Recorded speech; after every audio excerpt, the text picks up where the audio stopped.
Welcome to Voices of Experience, the official podcast of the National Speakers Association. I'm your host, technology strategist and futurist, Crystal Washington. In today's episodes, Associations and You, we will hear from Susan Robertson, President and CEO of the American Society of Association Executives. If you've been wanting to partner with more associations, especially in this trying time, this episode is for you. Let's get started.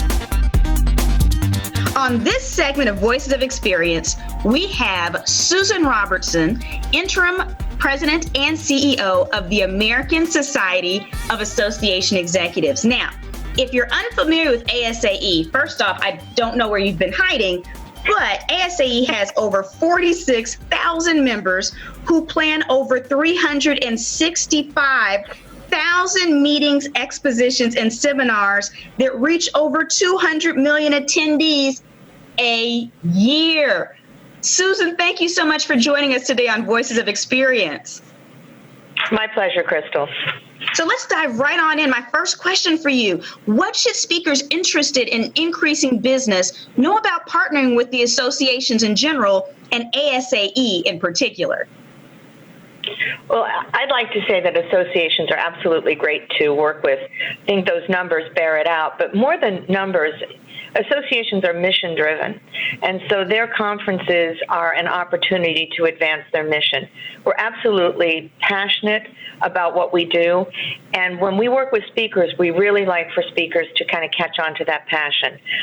We want our attendees to have a great experience, and I think we all know that when a keynote speaker doesn't deliver for whatever reason, it can have disastrous consequences for the entire conference. So there's a lot of risk involved with picking a speaker, and that for that reason, associations truly go out of their way to educate and bring a speaker into the fold and really help him or her understand why these people are convening, what's important to them, what issues they're facing. So we really do our very best to have a great relationship with our speakers and do everything that we can to ensure that the speakers are successful, because that's mutually beneficial. Right. You know, for ASAE in particular, when you speak at an ASAE event, and it doesn't necessarily have to be a big event, and we can get to this later, why events or meetings of all sizes are worth considering. Mm-hmm. There's a real multiplier effect. And I would say this is also true for individual membership societies as well as trade associations. When a speaker has in the audience people who have an interest in the mission of the organization or practice in a profession such as accounting, what that speaker says could resonate to the point where they would get additional opportunities to speak within other associations or other businesses who belong to the association. That's absolutely true of ASAE. ASAE's meetings are made up of association professionals who do exactly what we do. They're CEOs, they're meeting planners, they're strategists, and they're the people who decide on how a conference is going to be put together and what it features. So when they go to an ASAE annual meeting, let's say, and they hear our general session speaker, they're all making notes for their own organizations as to whether or not that speaker would be a good fit for their own conferences. You know, one of the things that I took out of your answer is you mentioned the word mission a few different times. And so when you talk about mission-driven organizations, what came up is, as you were talking about people listening for things that apply to them, is the importance of speakers maybe customizing content to the mission. Which brings us to my second question, which is, how can we be better partners to our association clients? You know, some speakers just show up, speak, and leave, but what can we do to really forge partnerships? Well, that first thing that you said, show up, speak, and leave, is not what you would do to have a better partnership. It really means to understand the organization and why it exists. Mm-hmm. You know, for example, ASAE is all about helping association professionals do their jobs better every day. And so if a speaker realizes that and can customize his or her remarks or content so that it really speaks to those opportunities and issues, they're going to immediately be closer to the audience, and it will be a better experience for both parties. We love our speakers to really own the stage, to be engaging, and that really means that they have to take the time to understand our audience and what they're challenged with. So, as I said in my first answer, it's really an education process for both parties to really understand what those outcomes need to be. We want our attendees to leave feeling and knowing those outcomes are important to discuss so the speaker can be nimble enough and flexible enough to fold those things into his or her remarks. A canned presentation just won't cut it anymore in any way, shape, or form. I've rarely heard a speaker or worked with a speaker who had a presentation that was written down and would be given verbatim at a conference of ours. It just doesn't work that way. Right. Okay, so outside of showing up and leaving and doing canned speeches, what are the biggest mistakes you see speakers make when contacting associations to speak? It's so hard. I mean, there's so much clutter today with email and all kinds of ways of opening up channels of communication. But I think the absolute wrong way is just to send a cold email. That kind of prospecting doesn't work. It's not going to get you where you want to go. Even if it lands in the inbox of someone who is in charge of learning or meetings, doesn't necessarily mean that that speaker is going to cut through the clutter. I've even seen that to be true in social media channels such as LinkedIn. So, what you have to look for is to pick your spots, so to speak. Look for industries or professions that are represented by associations where your content or your thinking or your latest book really resonates. And if you can make that content connection, there's a much better chance that you will get a return response. Really, the best way that I know of is word of mouth. If you've had a successful engagement with an association, ask that association professional to recommend you as a speaker to his or her colleagues. We're all in the profession of association management. It's all in our best interest to share this information because, as I said, the risk of a speaker not turning out can ruin a conference, and we don't want that to happen for anybody. So the word of mouth or the referrals from organizations that the speakers had a very successful experience with really goes a long way. When we have meetings of our association professionals, it's not uncommon for people to say, I heard so-and-so at so-and-so, they were terrific, you ought to have them speak at this meeting or that meeting. So that's really the most effective way to do it. So you have to kind of focus your message and have it relate directly to either the mission or the content, the purpose of a meeting, and that really helps you, I think, distinguish yourself. So it seems like even in how we approach an association, again, it's about customization to the mission again, whether we're on stage or in that initial contact. It just sounds like we need to make sure that we're understanding the mission. Yes, I would agree with you, Crystal. The other thing I would say is drilling down further than the mission, which could be very broad. It's to look at the issues that are facing a profession or an industry these days. And to give you a top-of-mind example, the coronavirus, which is affecting travel, it's affecting attendance and meetings. That's going to impact the budgets of associations across the world, really. So what does a speaker have in a message that would help associations think more broadly than just this terrible outbreak and how to weather that storm and get through it? Is it leadership? Is it perseverance? Is it innovation in the face of challenge? Those kinds of things would make a connection to a point in time like this. So that's the kind of thinking a speaker really needs to have. And, of course, good representation also helps tremendously as well. Okay. Well, actually, just springboarding off of that, I want to ask you about trends because I know that the ASAE Foundation does have a research arm where you research foresight and kind of futurist things, which I love as a futurist. What 3 trends should we be aware of in the association's meeting space? I think one of the things that is incredibly important these days is diversity, equity, and inclusion. And that is not a trend, it's a thing.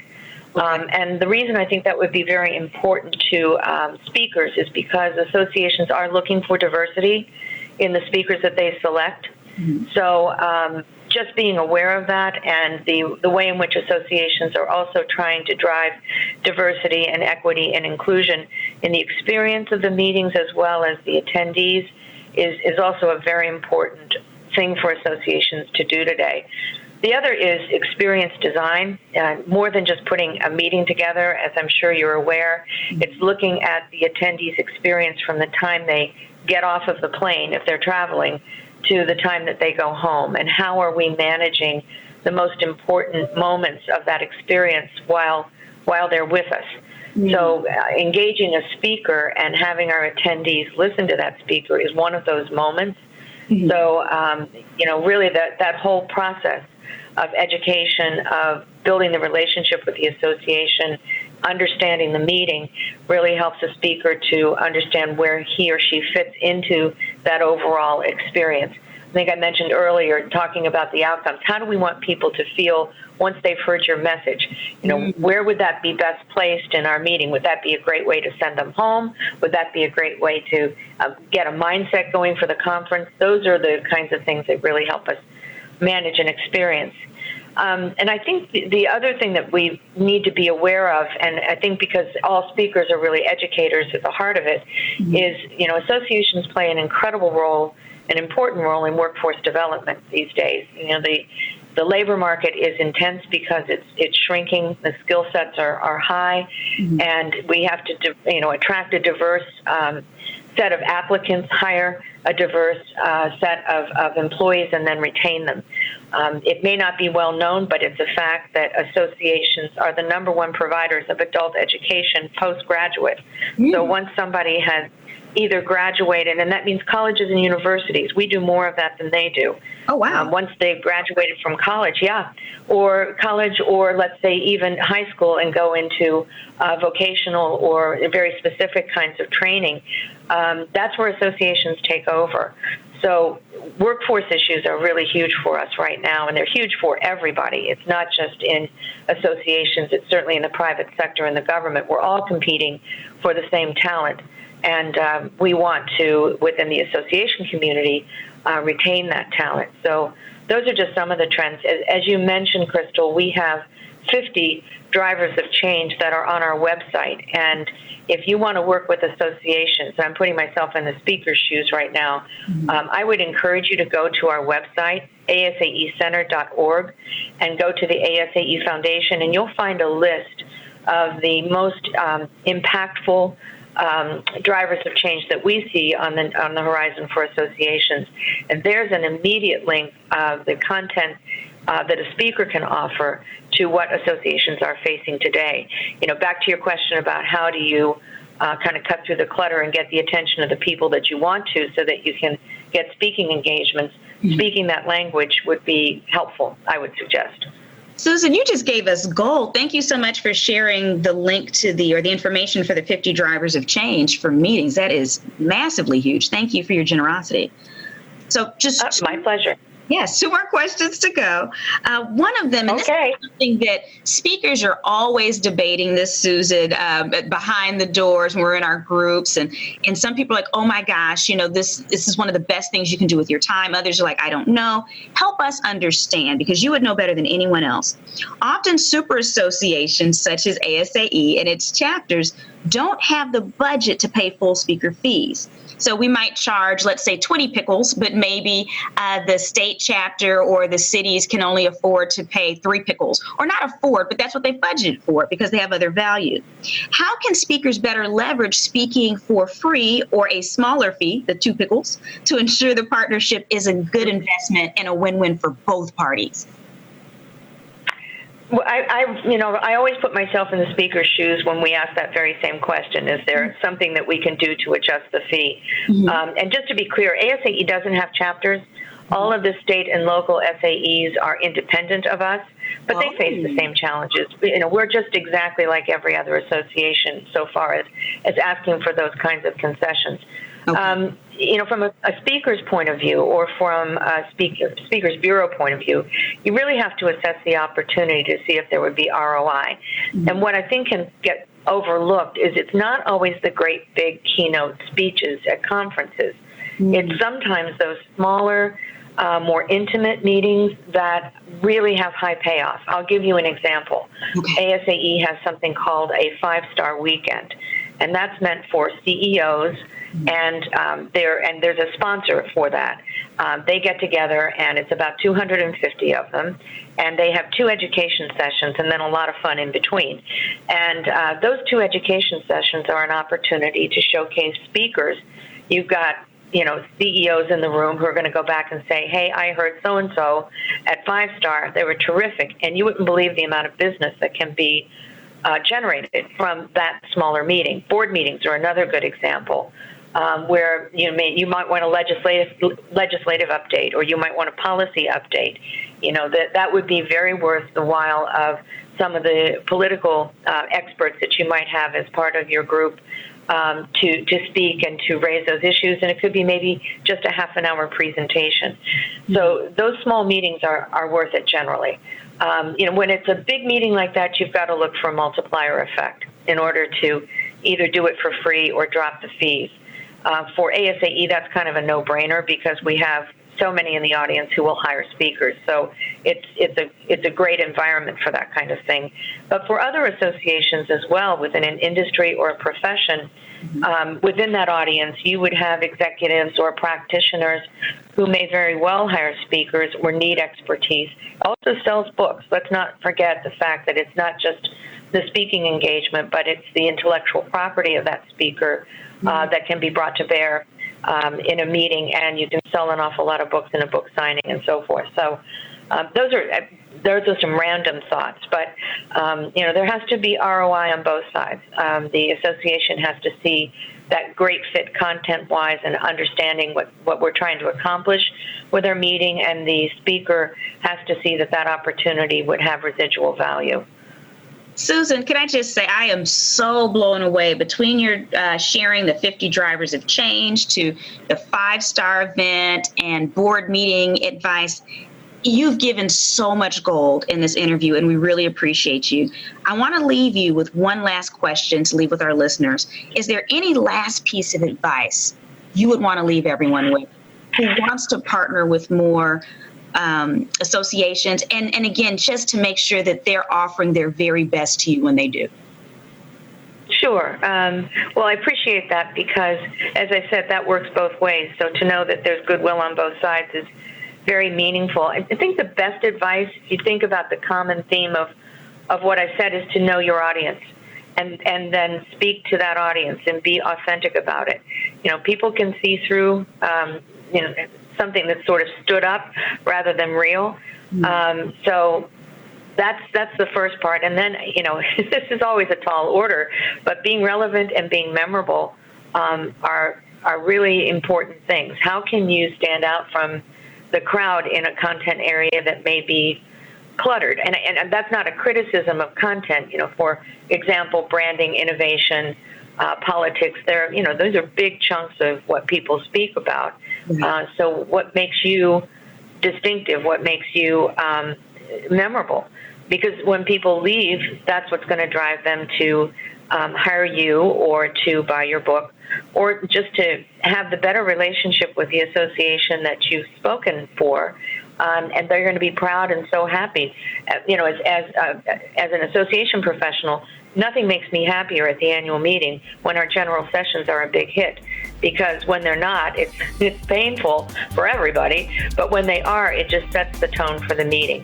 So it really is worth the while to really know the audience and know the content. Thank you for tuning in to Voices of Experience, the podcast of the National Speakers Association. Make sure you tune in to the National Speakers Association's Facebook pages for resources and tactics for thriving in the midst of this turbulent time. The members-only group posts are extra juicy and include information on how to sell in this environment, how to deliver webinars and virtual presentations, and much more. Don't forget, for Voice of Experience, catch us on your favorite podcast app, YouTube, and NSA's social media profiles. I'll see you next week.